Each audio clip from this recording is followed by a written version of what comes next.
Hi, it's Chris with City Girl Homestead and Jack. And Jack's here too.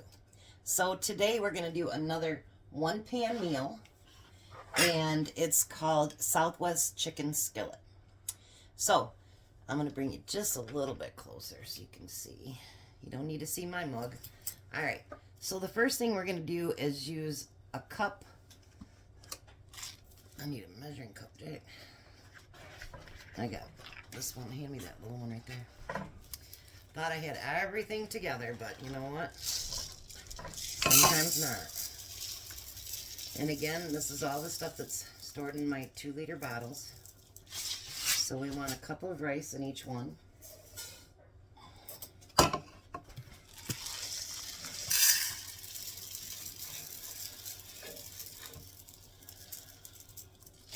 And you can keep a lot of, rice up here, in storage, and then keep a couple of those up here for when you need them.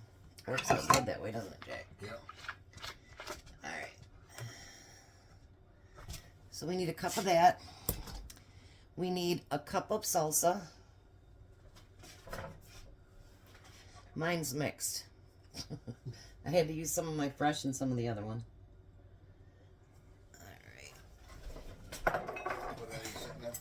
Yes, please.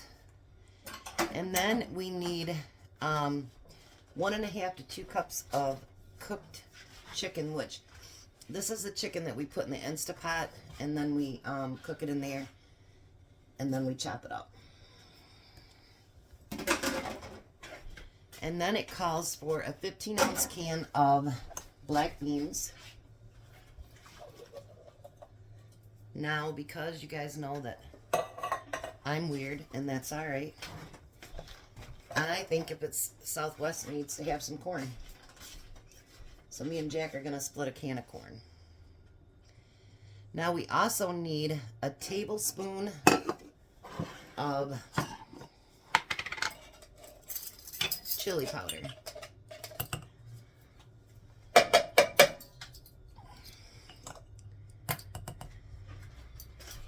Oh, my pretty girl one here. I love her. She's so pretty. 1915, you guys. That's a long time to be around. All right, and we need a cup and 3/4 of chicken broth.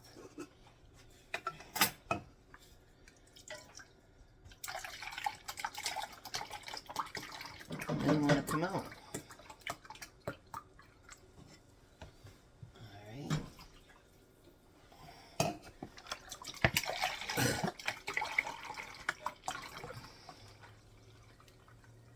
You know what, Jack? That other one had 4 cups in it.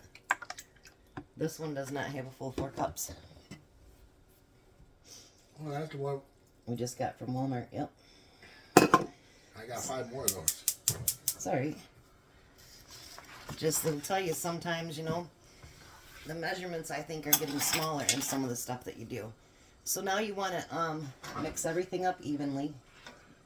Just kind of mix it in there together.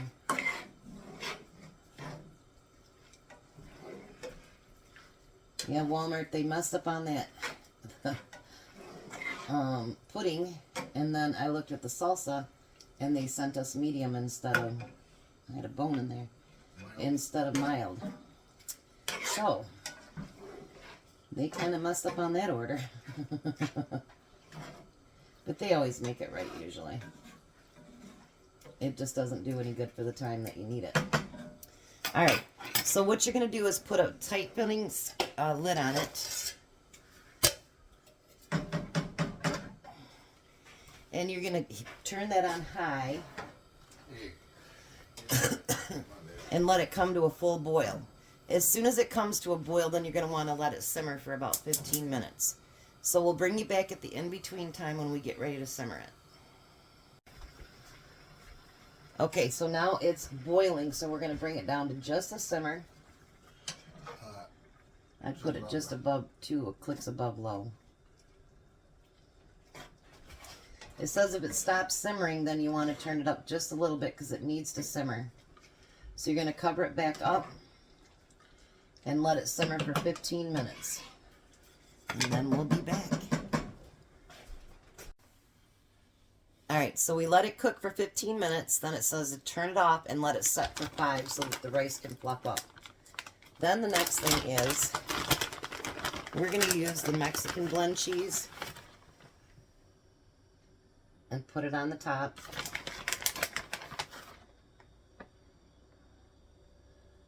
Kind of spread that around there.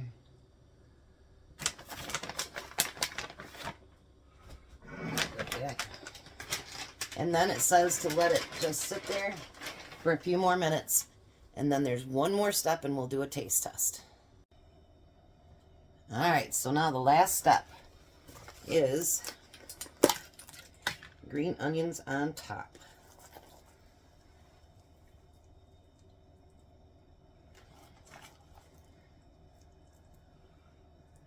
I love green onions actually.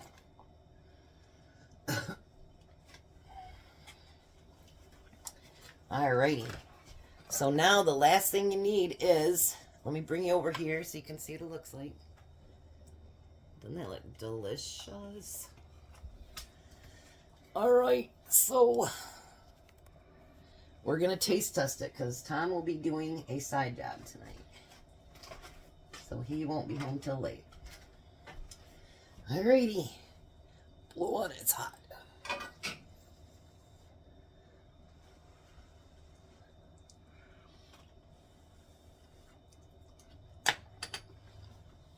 Mmm. Very good. It is very good. And, you know, I can't tell that it's spicy. If you wanted it spicier, you could use a hotter sauce, or you could add just a little bit of cumin to it. But we don't like spicy, so it works out good for us. Really, really good. So you guys have a blessed day and be a blessing.